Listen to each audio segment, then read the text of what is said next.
बिस्मिल्लाहिर्रहमानिर्रहीम अस्सलाम वालेकुम डियर स्टूडेंट्स, कैसे हैं आप सब। उम्मीद करता हूँ खैर वाफियत से होंगे। तो जैसा कि आपको पता है हमने चैप्टर नंबर 4 शुरू किया हुआ है जिसका नाम है मसल्स। ठीक है। अ, तो मसल्स में प्रीवियस लेक्चर में हमने स्केलेटल मसल को डिस्कस किया था। ठीक है, उसमें हमने उसके कैरेक्टरिस्टिक्स, उसकी डेफिनेशन और उसके फंक्शंस को देखा था। इसी तरह से आज स्मूथ मसल को हम डिस्कस करेंगे। सबसे पहले उसकी कैरेक्टरिस्टिक्स को देखेंगे, उसके बाद उसके थोड़ी सी डायग्राम को देखेंगे और उसके फंक्शंस को देखेंगे। तो आइए स्टार्ट करते हैं। तो स्मूथ मसल किसे कहते हैं? सबसे पहले इसकी कैरेक्टरिस्टिक को देखते हैं। नो स्ट्राइएशंस, स्मूथ मसल में स्ट्राइएशंस नहीं होती।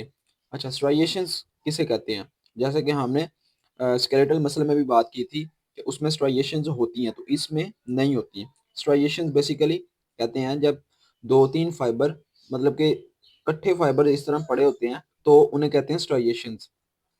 यानी कि पैरेलल ऐसे जब फाइबर्स पड़े होते हैं तो उनके अंदर इस तरह से, ये देखें, ये फाइबर्स हैं तो ठीक है, ये पैरेलल पड़े हुए हैं तो इनको क्या कहेंगे? स्ट्राइएशंस।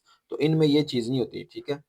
उसके बाद long cylinder spindle shaped cells, ये लॉन्ग होते हैं इस तरह से, long fibres, cylinder cylindrical shape और स्पिंडल शेप्ड होते हैं। उसके बाद सिंगल न्यूक्लियस, इनके अंदर एक ही न्यूक्लियस होता है। यानी कि अगर ये देखें एक फाइबर बना हुआ है, फाइबर, इसके अंदर एक ही सिंगल न्यूक्लियस होगा। ठीक है। उसके बाद है जी एग्जाम्पल्स, कहाँ कहाँ पर प्रेजेंट होते हैं। सबसे पहले वेसल्स ऑफ ब्लड, हमारी ब्लड वेसल्स हैं, यानी कि आर्टरीज हैं, वेन्स हैं, कैपिलरीज हैं। ठीक है, वो स्मूथ मसल से मिलके बनती हैं। उसके बाद है जीआईटी ट्रैक, हमारा जो डाइजेस्टिव ट्रैक होता है, डाइजेस्टिव, ठीक है, वो भी स्मूथ मसल से मिलके बनता है। उसके बाद है जी रेस्पिरेटरी ट्रैक, हमारे जो सांस लेने वाला सारा सिस्टम है, ठीक है, वो भी स्मूथ मसल से मिलके बनता है। उसके बाद है यूरोजेनिटल, यूरोजेनिटल यानी जो हमारा रिप्रोडक्टिव सिस्टम है। उसके बाद है जी इसकी फिर से करेक्टरिस्टिक्स लिखी हुई हैं। विजरल मसल, इनको हम विजरल मसल कहते हैं। क्यों? क्योंकि ये हमारी बॉडी में जितने भी विजराज हैं, लाइक स्टमक है, ठीक है, स्टमक है, लीवर है, किडनी है, जितने भी हमारे विजरस हैं वो स्मूथ मसल से मिलके बनते हैं। यानी कि बॉडी के जो विजरस हैं वो स्मूथ मसल से मिलके बने होते हैं। उसके बाद है इनवॉलंटरी मसल, इनवॉलंटरी मसल क्यों कहते हैं? क्योंकि हम इनको खुद से कंट्रोल नहीं कर सकते। जैसे कि ऑर्गन है उसको हम खुद से कंट्रोल नहीं कर सकते, इसको कहते हैं इनवॉलंटरी मसल। तो इसको कंट्रोल कौन कर रहा है? Autonomic nervous system. जैसे कि हमने स्केलेटल मसल में देखा था, उसे कौन कर रहा होता है? सोमैटिक। इसी तरह से इसमें इसको स्मूथ मसल को कौन कर रहा है? Autonomic nervous system. इसी तरह से आ गया एक्टिन एंड मायोसिन। जैसे कि हमने स्केलेटल मसल में देखा था कि एक्टिन एंड मायोसिन होते हैं, इसी तरह से स्मूथ मसल में भी होते हैं जो कि ओवरलैप करते हैं पैरेलल इस तरह से। तो फिर कॉन्ट्रैक्शन एंड रिलैक्सेशन होती है। उसके बाद आ जाता है जी फंक्शंस।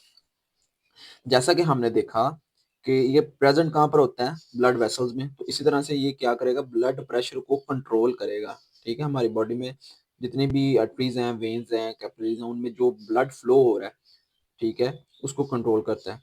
यानी जो आउटर वॉल होती है, इस तरह से मसल्स की बनी होती है जो इसको कंट्रोल कर रही होती है। बैक फ्लो को भी प्रिवेंट करती है, जो खून आगे गया है उसको वापस आने से रोकती है। ठीक है।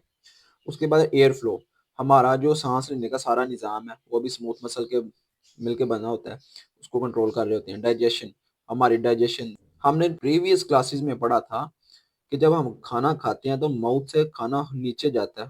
तो हमने हमने कॉन्सेप्ट पढ़ा था पेरिस्टालसिस, पेरिस्टालसिस।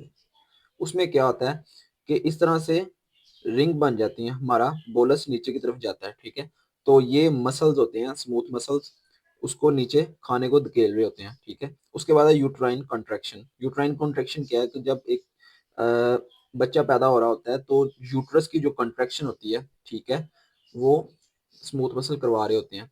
ठीक है। उसके बाद है इनवॉलंटरी मूवमेंट्स। जैसा कि स्केलेटल मसल में हमने देखा था वॉलंटरी मूवमेंट्स हो रही होती हैं, ठीक है, जो हम खुद से कंट्रोल करते हैं, like flexion, extension, abduction, adduction, सारी मूवमेंट्स हम खुद से परफॉर्म कर रहे होते हैं। इसी तरह से इनवॉलंटरी मूवमेंट्स होती हैं जो कि कंट्रोल नहीं की जा सकती, वो ऑटोमेटिकली हो रही होती हैं, जिसको हम ऑटोनॉमिक नर्वस सिस्टम मतलब कंट्रोल करता है उसे। तो उसके बाद है जी डायग्राम। डायग्राम की बात करें तो इस तरह से कुछ उसमें हमने देखा था स्केलेटल मसल में कि इस तरह से पैरेलल एक मतलब कि सीक्वेंस के साथ फाइबर्स पड़े होते हैं। इसमें ये चीज़ नहीं है। इसमें ये देखें, कोई फाइबर इधर से आ रहा है, कोई इधर से आ रहा है, ठीक है? इस तरह से इसमें स्ट्राइएशंस नहीं है, ठीक है? अनस्ट्राइएटेड है, नॉन स्ट्राइएटेड है। ये देखें, एक फाइबर में एक-एक न्यूक्लियस है, ठीक है? तो ये थी इसकी डायग्राम। तो आज के इस लेक्चर में हमने क्या देखा है, स्मूथ मसल क्या होता है, ठीक है? उसकी हमने कैरेक्टरिस्टिक्स को देखा, उसकी एग्जांपल्स को भी देखा, उसके बाद इसके फंक्शंस को देखा। तो अगर आपको ये लेक्चर अच्छा लगा तो इसको लाइक कर देना, चैनल को सब्सक्राइब कर देना और बेल आइकन को प्रेस कर देना ताकि आपको मज़ीद आने वाले लेक्चर मिल सकें। Thank you very much.